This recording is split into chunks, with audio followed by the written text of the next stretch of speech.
Jemi rikthyer sërish në studio të nderuar shikues, tani gati të flasim për këtë libër që kam në duar, pra Lirika të thyera, mban titullin ky libër i cili na ka zgjedhur në studio Murteza Ozdautaj për të na dhënë detajet e këtij libri. Përshëndetje, faleminderit shumë që jeni me ne. Mirë që gjeta. Mirë se na ardhët në studio. Do doja të nisnim bisedën pak a shumë për këtë libër, ndoshta prej idesë, sepse derisa e kemi kështu të kompletuar në studio, por besoj që ka kaluar një kohë e gjatë mbledhjes së materialeve, për zgjedhjes së tyre, sepse jam e sigurt që përveç tyre kanë mbetë edhe shumë të tjera pa u bë pjesë e këtij libri, kështu që bëhet selektimi apo jo. Atëherë faleminderit për ftesën. Do thotë përmbledhjet me poezi e kanë një proces të krijimit. Do thotë zakonisht përmbledhen poezi që shkruhen brenda 2-3 vitesh. Edhe pastaj e krijojmë një libër, i përzgjedhim, do thotë ato që mendojmë se janë më të mirat, i përzgjedhim dhe mandej i vendosim brenda një librit dhe fillimisht e krijojmë një koncept të librit. Do thotë çfarë lloj poezish dëshirojmë të vendosim në libër dhe cila është filozofia e atyre poezive cilat do t'i përzgjedhim brenda librit. Dhe do thotë këto janë disa nga poezitë e përzgjedhura të cilat i kam shkruar këto 3 vitet e fundit. Ka poezi të natyrave të ndryshme, të temave të ndryshme dhe të qashjeve të ndryshme poetike, ndaj problemeve, ndaj njerëzit, ndaj dashurisë, ndaj adhevte dhe kështu me radhë. Pra pak a shumë që secili mundet me gjetë diçka për veten, në periudhat se si mundet me që nuk e u ndjej. Po, në përmbledhje do thotë është e zakonshme, zakonisht ndodh që e ka poezi të tematikave të ndryshme. E ka poezi të tematikave me të cilat rreket autori, e ka poezi të cilat rrjedhin vetvetim nga brendësia e autorit, do thotë dhe zakonisht tematikat e përgjithshme, ndoshta thuaja në të gjitha përmbledhjet e poezive janë tematika personale, mënyra se si autori e sheh botën, mënyra se si autori e koncepton botën dhe se si i qashet botës. Mandej janë poezit adhëtare, janë poezit personale, poezit e dashurisë dhe poezit e natyrave të tjera. Profesor, i këto që i përmendit janë pra për autorët në përgjithësi, për juve personalisht si funksionon? Çfarë ju motivon që të shkruani? Të shkruash poezi në rënd të parë është një dhunti. Është një dhunti që njeriu e fiton e lindur nga Zoti, dhe them kështu dhe mandej e zhvilluar me anë të leximit që bëhet më vonë. Do thotë ne kemi filluar si familje të shkruajmë poezi të thjeshta, me rima të thjeshta dhe mandej duke lexuar sigurisht se kemi rritur opusin, kemi rritur mënyrën e shprehjes në poezi, kemi zgjeruar atë horizontin e pritjes, si quhet, dhe i kemi ndryshuar pikëveshtrimet me të cilat ne e shikojmë botën dhe i shikojmë proceset që zhvillohen në botë, rreth nesh dhe me ne. A është e vështirë me u gjetë titulli i librit? Sepse është ajo ndoshta pasyra e parë që... Gjëja më e vështirë që gjatë procesit e përgatitjes së një libri është gjetja e titullit të librit. Titullit duhet të përcaktohet dhe ta rrumbullakojë në një mënyrë të caktuar pjesën më të madhe të përmbajtjes së poezive që janë në libër. Pse e kam përzgjedhur Lirika të thyera? Në këtë përmbledhje i kam futur një pjesë të madhe të poezive të cilat flasin për ato momentet kur njeriu ndjehet i thyer, në kuptimin i copëzuar, kur ndjehet njëkohësisht i dashuruar, njëkohësisht i hidhëruar, njëkohësisht ndjehet se i përket një hapësire të caktuar artistike dhe nuk i përket asaj hapësire të caktuar artistike, e sheh kur ndjehet i coptuar edhe i copëzuar edhe karshia dhevt të karshi proceseve që ndodhin në atë dhemë në ti dhe në jetën e ti, dhe me qenë se njëra nga poezit e librit quaj Lirika të thyra, dhe me qenë se disa nga poezit e librit flasin për marrëdhënien e njerit me kohën, dhe asaj marrëdhënie në të cilin njeriu ndihet i thyer dhe i çobëzuar, e vendosa që librin ta titulloj Lirika të thyra. Dhe si që thatë, pra tematikat janë nga më të ndryshmet, janë përmbledhje të këtyre shkrimeve në cilat ju personalisht si autor keni kalu në këto 3 vitet e fundit, prej kur janë të grumbulluara materialet apo jo? Tash të poezia nuk është kështu. Do thotë, nuk janë tematika, nuk janë, do thotë, lirikat janë pasqyrime të jetës së poetit. Mund të shkruash një poezi për dhimbjen, kur je në moshën e re, por mund të detajzosh atë njëjtën dhimbje edhe kur je në moshën 60 vjeçare. A ka diçka të tillë këtu brenda librit? Se tash ndërrohen pikëveshtrimet, ndërrohen qaqet. Ndryshe e ke parë dhimbjen e caktuar kur ke qenë një 20 vjeçar, dhe ndryshe e koncepton tash kur je në moshën 60 vjeçare. Prandaj, do thotë, nuk në libër mund të gjesh poezi të cilat flasin për poetin, për atë herojin lirik që i quhem në teori të letërsisë, në shumë periudha kohore, në shumë sentenca kohore, dhe do të thotë se si është parë, ose se si e ka perceptuar vetveten në këto periudha të ndryshme kohore. Bile kohës i kam kushtuar një cikël poezish në këtë kuptim. Do thotë marrëdhënien dhe ekzistencën e njerit në kohë dhe në hapësirë. Do thotë në që formë ekziston ti sot, në këtë kohë dhe hapësirë, dhe në që formë eventualisht ka ekzistuar para 10 vitesh, para 20 vitesh, ose në që formë mund të ekzistosh nesër. Rreziku është që të mos ekzistosh fare, jo në kuptimin e jetës atë vdekjes, por në kuptimin e qëllimit. Prandaj shpesh ju kam qasur kësaj tematike, do thotë qëllimi i të ekzistuarit, qëllimi i të jetuarit. Pse ekzistojmë në këtë botë? Cili është qëllimi i ekzistencës tonë dhe për çfarë e kemi lindur të mundohemi, të bëjmë, ta ndryshojmë botën, ta bëjmë më të mirë, ose pse kemi ndikuar se bota është më e keqe, ose është ajo çfarë nuk e kemi dëshiruar. Prandaj tematikat e tilla ka në libër, dhe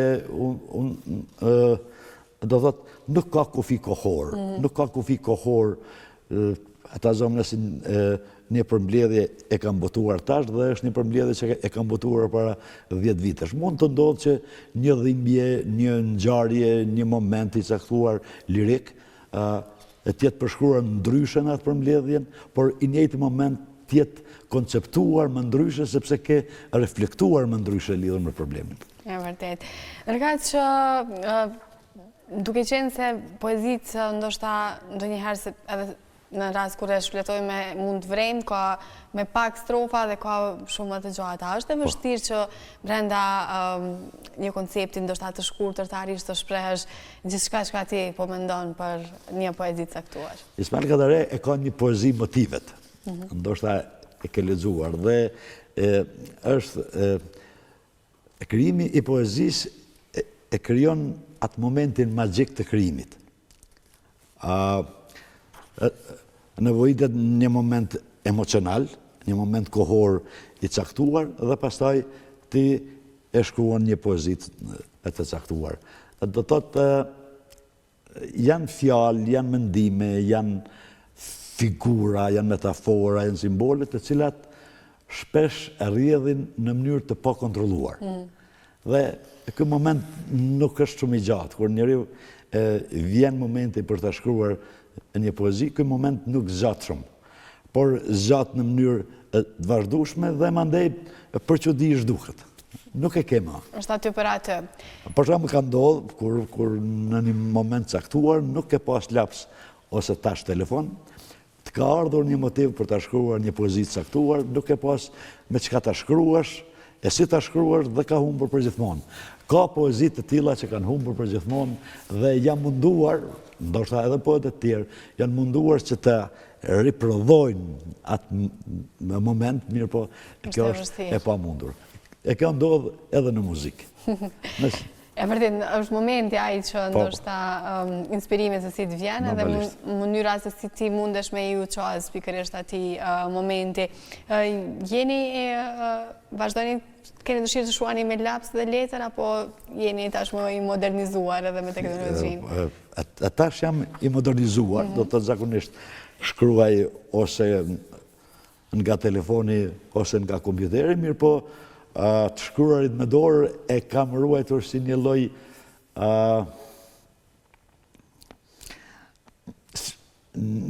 arkeologjie personale. Do të ndonjëherë për dëshirë caktuara, me qenë se merrem pak edhe me kaligrafi, do të i kthehem edhe lapsit, por në momente shumë të ralla. Është mëkat në qoftë se nuk e vazhdoni këtë kaligrafi, e kam e nisje në këtë krah edhe mundet me fokusu, është vërtet, ndoshta me siguri munde me thonë që është bukushimi më i bukur, më i veçantë që kam po. Si erdhet? Është diçka e lindur apo e keni ushtruar shumë dorën? Bukushkrimin e kam mësuar që në klasë të parë, se e kam pas një mësues të jashtëzakonshëm, Abdul Tafila, i cili ka vdekur, për cilin dua ta nderoj edhe tash si vdekur. Mirë, po kaligrafin e kam mësuar rastësisht. Kam shkuar në vitin 83 në Gjermani dhe në një librari të qytetit e kam bler një libër që quhej Kaligrafia. Ishte një libër që i shpjegonte rregullat e kaligrafisë. Dhe mandej me libër e bleva lapsin e posaçëm, sepse për të shkruar kaligrafi duhet një laps i posaçëm. Edhe mandej për ndoshta një vjet e kam mësuar kaligrafin. Do të thotë tash i shkruaj disa lloje shkrimesh kaligrafike. Jam bukur i mirë, të thënë, në kaligrafi. Vërtet, një dedikim shumë i bukur, falenderoj shumë për këtë dhuratë. Derisa po shfletoja librin, shoh disa pjesë që janë për Isniqin edhe për Deçanin. Pse? Të thash, e përmendë, kur e vizitoj vendlindjen time, Isniqin, por kur e vizitoj edhe Deçanin, që është komuna e vendlindjes time, shpesh i kthehem vetvetes, që nga momenti kur kam qenë fëmijë dhe deri në momentin kur e kam lënë Isniqin, dhe nuk jetoj më në Isniq. Dhe kur flas për Isniqin dhe për Deçanin në përgjithësi, janë të përzira dy ndjenja të caktuara. Është dhimbja për atë djalin e vogël që jam unë, që isha atëherë i vogël, dhimbja për këtë njerin që është pjekur dhe është bërë 60 vjeç, dhe është krenaria që u përkas atyre dy vendeve. Dhe do të thotë, po të lexosh këto poezit për Isniqin edhe Deçanin, mund ta identifikosh personazhin, atë heroin lirik që jam unë. Në një poezi mund të jem ai çunaki i vogël që e pret babajn të vinë nga gurbeti, në një poezi e tjetër mund ta gjesh këtë burrin që i ka bërë 60 vjet, në një poezi e tjetër mund ta shohësh atë maturantin i cili e pret të lumi kështu me radhë. Do thotë, janë në këto poezi jam unë, është vendlindja ime dhe janë marrëdhëniet e mia speciale me vendlindjen dhe me kujtimet e vendlindjes time. Këto kujtime shoh që ju kanë mbajtur të lidhur edhe sot asaj dite prej fëmijërisë me gjitha të kaluarat edhe tash vazhdon mendon që të ndjehet i snit që edhe dëshoni njëjtë nga rinia siç është ndjerë ndoshta në moshën e juaj, kur mundësitë kanë qenë shumë.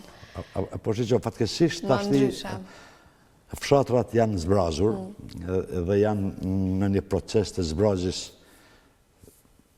vazhdueshme dhe besoj që vizita në fshatin tim përveç se ma sjell gëzimin e oborrit ku jam rritur, ku kam lindur, ku kam qeshur, ku kam qarë, më mbush me dhimbje të jashtëzakonshme për zbrazjen e jashtëzakonshme që po ndodh jo vetëm në fshatin tim, por në të gjitha fshatrat e Kosovës. Gjitha vendet rurale. Unë vetëm dua ta përmend një moment që më ka tmerruar kur kam vizituar fshatin tim para 3 vjetësh. Ishte pranverë, ishte fillimi i pranverës, ishte një ditë e bukur. Dhe jam futur në borën tim, kam shumë drun, në borën tim ka shumë bredha, pisha, dhe jam ullur në njën e pisha, dhe beso, ishte as heshtje, nuk dëgjoshin as zogj, as shoqërima. Ishte një heshtje e cila më të mëroj. Heshtje shurdhuese. Një heshtje e cila më glabroj, e cila më të mëroj në aspektin emocional, shpirtërore, e kështu më radhë. Kjo është ndjen e dhimshme, edhe për njerëzit të zakonshëm, por edhe për poetët cilët nuk mund të ndalën dhe të mos shkruajnë për këtë ndjen. Vërtet. Keni menduar të dedikoni diçka ekskluzivisht këtij fenomeni? Po ndoshta fenomeni i braktisjes dhe i zbrazjes së vendbanimeve dhe të vendit është një problem sociologjik, është një problem edhe ekonomik, është edhe një problem politik. Ndoshta me anë të poezisë nuk mund të shpjegohet në mënyrë të gjithëanshme si problematikë. Ndoshta duhet të merreshin studiuesit në aspektin sociologjik, në aspektin psikologjik, cila është ai mendim, ajo ide që njeriu në bind se ky vend është i pajetueshëm dhe duhet ta zgjedhim një vend tjetër për t'i jetuar.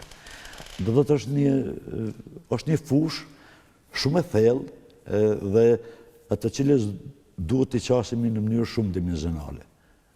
Sigurisht në këtë libër ka edhe poezi të tilla që merren me këtë problematik, dhe ndoshta një pjesë e titullit të librit flet edhe për këtë thyrjen shpirtërore që njeriu e ndjen kur e sheh shtëpinë e vet të braktisur, kur i sheh shtëpitë e fshatit të braktisura.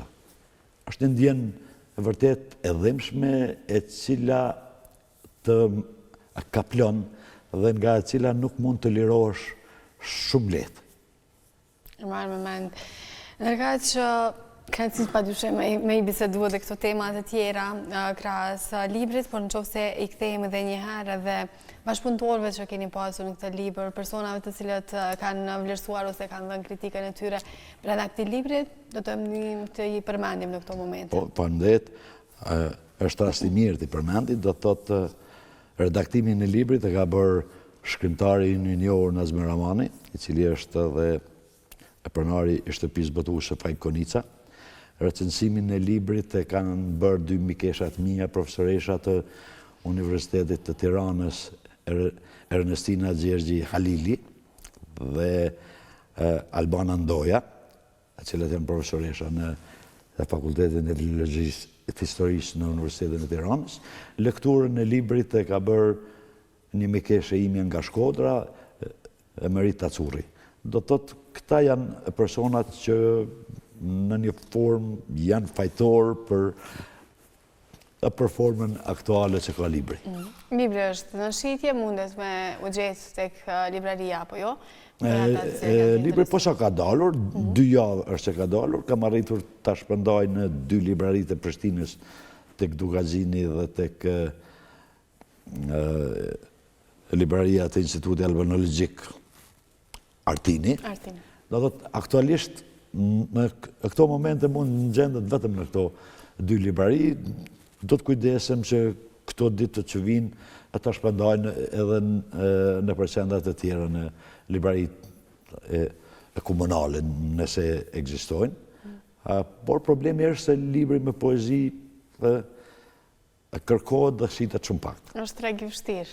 Është treg i vështirë, praktikisht kur e shkruan një libër me poezi, duhet të dihet paraprakisht se autori e ka shkruar librin me poezi, e ka botuar, e ka shpërndar, mirë po nuk jeton nga libri.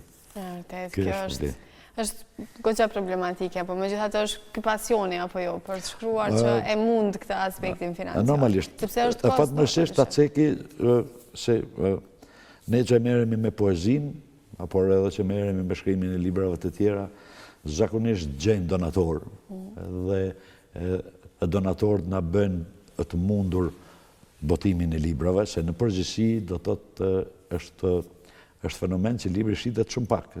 Sidomos libri i autorëve të cilët nuk u përkasin autorësisë bestsellerëve. Libri në Kosovë shitet shumë pak dhe prandaj neve na shpëtojnë, na ndihmojnë shumë, na bëjnë të mundur botimin e librave, donacionet. Këtë libër e ka botuar Drejtoria e Kulturës e Komunës së Prishtinës, e ka financuar, jo botuar, e ka financuar dhe unë dua ta falenderoj në këtë rast. Me drejt. Ne ju falenderojmë po ashtu që gjetët kohë, të ishit pjesë e programit tonë edhe të ndanim detaje rreth këtij libri dhe jo vetëm, ishte shumë kënaqësi. Unë ju falenderoj gjithashtu që më ftuat. Kënaqësi, faleminderit shumë. Të nderuar shikues, do të shkëputemi për pak nga studio dhe kthehemi në pjesën e dytë të programit me të tjera biseda dhe materiale.